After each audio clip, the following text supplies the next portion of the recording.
Welcome to the deep dive. Really excited for today's show. We're shifting into high gear, diving headfirst into speed, spectacle, and, well, a certain Hollywood legend. Yep.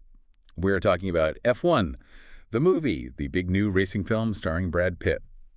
So for this deep dive, we've basically put on our racing helmets, haven't we? We've scoured the critical circuit. Our source material is a great two-critic review, so we get this kind of dual perspective on whether the film actually grabs the checkered flag or, maybe spins out. Our mission, like always, is to pull out the most important insights from these critics, really help you, our listener, get a handle on what to expect. And the big question, is it actually worth your time at the box office? So to get us started, one of the critics had this comparison that really jumped out at me. They said F1, the movie, is basically Top Gun, Maverick. Oh, right, I saw that one. But with less flying and more tire changes. Yeah, that's quite a take, isn't it? It does instantly frame it, though. Sets you up for that big, immersive action blockbuster feel. The critic even joked about Pitt's car maybe needing wings or something. Right. But, jokes aside, it does signal that this film is really aiming for a specific kind of gut feeling, that visceral impact. So we'll be digging into what the critics thought made it work, or maybe where it fell a bit short, give you that quick but thorough understanding. Okay, let's do it. Buckle up, as they say. Let's drive straight into what makes F1, the movie, really tick, or maybe roar. So what jumps out immediately from these reviews? The sheer visual and audio spectacle. One critic literally just described the visuals as insane. Insane, yeah, that's a strong word. Definitely. They highlighted Claudio Miranda's cinematography, saying it makes you, and I quote, feel like you're strapped inside the cockpit.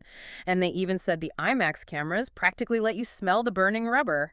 Wow. Okay, that's pretty intense. And look, that level of immersion, it's not just significant for a film like this. It's everything, really. Foundational. The key insight here, I think, is that for a racing movie, getting the visuals and the senses right isn't just nice to have. It is the core experience. Right, it has to feel real. Exactly. Miranda's work, especially shooting with IMAX, it means the film isn't just asking you to watch a race. It wants you to feel it. Feel the G-forces, the speed, the danger. It's how it becomes more than just watching cars go round. It's an experience. Tapping into that craving for action. Precisely, that high-octane stuff fans love. And it's not just the visuals, is it? The sound design sounds like it's really pushing things, too. They got Hans Zimmer for the score. Oh, Zimmer, of course, big guns. Yeah.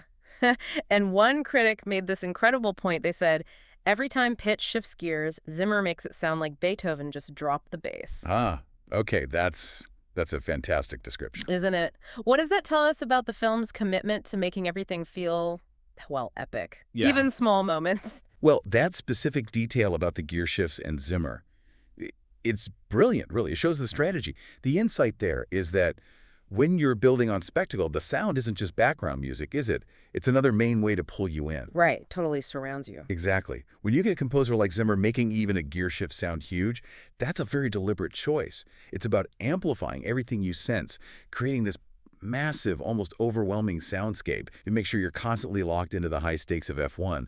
Every moment feels big, feels vital. You're not just hearing the race, you're feeling its pulse.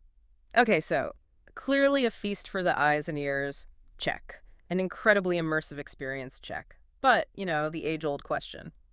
Can the story hold up? Do the most amazing visuals matter if the plot's not there? Did the critics think F1, the movie, pulled off both? Or did it lean more heavily on, the shiny stuff? Yeah, that's where the reviews get a bit more layered, shall we say. One critic put it pretty bluntly, saying the script is, let's say, predictable. Oh. Yeah. You know exactly where the story's heading, even before the first lap is over, that kind of thing. Brad Pitt's character, Sonny Hayes, he's a retired racer making a comeback. Okay. Seen that before? Right. It's that classic old dog teaches the rookie new tricks trope, which one critic quipped was almost as old as Pitt himself.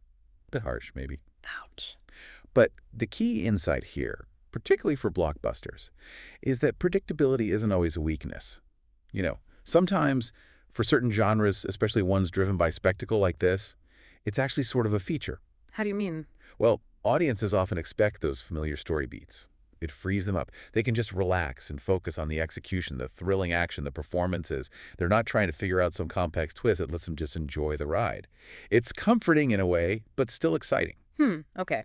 So the predictability might even be a strength, letting people just soak in the spectacle. But doesn't that risk making the story feel a bit thin? Or maybe even boring for people who want more narrative meat? That's a fair point. Yeah. And that's where, according to the critics, the other elements really have to step up. Yeah. They do acknowledge that while the main plot might be familiar territory, the performances really inject a lot of life, especially the supporting cast. Ah, okay. Damson Idris, who plays the rookie Joshua Pierce, he's apparently fantastic, brings energy, swagger, and enough side-eye to make you feel like you're watching a TikTok influencer who just discovered downforce. That's very specific. And for listeners, downforce, that's the aerodynamic magic keeping F1 cars stuck to the track, right? Exactly that. Crucial stuff. So Idris's performance sounds like it really helps lift the film, even if the main story is, well-worn. That TikTok influencer line is hilarious. It paints quite a picture. So even with a familiar main arc, these strong supporting roles are doing some heavy lifting to keep you hooked. Absolutely. That's the insight, I think. Strong character work, especially in supporting roles, can often make up for a less original main plot. Idris sounds like he brings this vital modern energy, a great contrast to Pitt's more experienced character. And then there's Javier Bardem. Oh, love Bardem. Right. He plays the team owner, described as loud, hilarious, probably the only guy who can shout at Brad Pitt and not get tackled by security. Okay, I can picture that. These kinds of memorable supporting characters are just essential for blockbusters, aren't they? They add the comedy, the emotional bits, the sheer energy that makes the film's world feel richer, makes the journey fun and memorable, even if you kind of know where you're ending up. It shows character depth can still shine, even in a predictable story. Right. So if we sort of pull all these threads together, what's the final word from our critics? What's the big takeaway, it sounds like? On the track, the movie is brilliant, pure spectacle. But off the track, maybe when the engines quiet down, the dialogue sometimes crashes harder than a rookie at Monaco. Oof, Monaco's unforgiving. It is. So that's quite a contrast, isn't it? It's a very sharp contrast, yeah. And it really delivers the final key insight into what this film is. Despite maybe some clunky dialogue or a story you've seen before, the critics overwhelmingly land on perfect summer blockbuster material. Okay. The big summer movie slot. Exactly. And one critic just cuts right through it, spells out the film's purpose very clearly. He said, if you want realism, watch a real Grand Prix. If you want Brad Pitt, IMAX engines, and Zimmer melting your eardrums, buy the ticket and enjoy the ride. Straight to the point. Totally. This isn't a film trying to, reinvent storytelling for the cinema. It's designed purely to give you a thrilling sensory overload, an escape. It asks you to just go with it, enjoy the pure entertainment, and based on these reviews, it seems like it delivers on that promise. Big time. And that collective final verdict really seals it, doesn't it? 4 pit stops out of 5. Nice little rating system there. Yeah. Fast, loud, and fun. Just don't expect it to reinvent the wheel. That really sums it up. Sounds like you know exactly what you're getting, and for a lot of folks, that's exactly what they're looking for. Definitely. What this deep dive really shows us is a film that knows its strengths. It excels as that sensory thrill ride. It prioritizes the immersion, the spectacle, over, say, narrative innovation. And that's not necessarily a criticism. It's more like a blueprint for a certain kind of blockbuster success. Right, a proven formula. Yeah, many huge films in this space thrive precisely because they offer that massive, larger-than-life experience. Rather than complex storytelling. It's a formula that works, keeps drawing audiences in. It shows there's a clear appetite for that fast, loud, and fun kind of cinema. Something that delivers an exhilarating escape. So there you have it, F1. The movie looks like a triumph of sight and sound, and an insane, immersive ride. Incredible cinematography, that huge Hans Zimmer score, potentially melting eardrums involved. Sure, the story might be that familiar old dog, new tricks kind of deal, and maybe the dialogue isn't always firing on all cylinders off the track. But the critics are pretty clear. Great supporting turns from Damson Idris and Javier Bardem keep the energy levels high. It lands as that perfect summer blockbuster 4 out of 5 pit stops. If you want adrenaline, escape.